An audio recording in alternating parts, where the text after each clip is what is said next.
কেমন আছেন? ভালো আছি। আর এই কথাটা আমরা অনেক সময় বুঝে না বুঝে অকপটেই বলে ফেলি। ভালো থাকলেও বলি ভালো আছি, না থাকলেও বলি ভালো আছি, কিন্তু শেষ কবে বুক ভরে একটা দীর্ঘ শ্বাস ফেলে সত্যি ভালো লেগেছিল মনে আছে কি?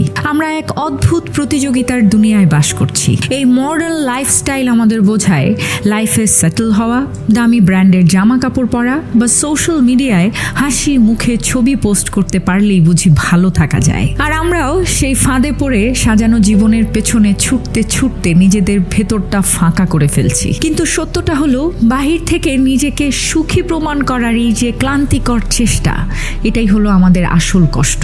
ভালো থাকা মানে কোনো মস্ত বড় অর্জন নয়, এটা আসলে খুব ছোট ছোট কিছু মুহূর্ত, এবং এই ছোট ছোট মুহূর্তগুলোকেই সুখ বলে। নিজের ভাঙা মন নিয়ে, সব কমতি নিয়ে যখন আয়নার সামনে দাঁড়িয়ে বলতে পারেন আমি যেমন আছি ঠিক আছি, সেটাই ভালো থাকা। চারপাশের এত আওয়াজের মাঝে নিজের ভেতরের শান্তিটাকে টিকিয়ে রাখতে পারার নামই হলো আসল সুস্থতা।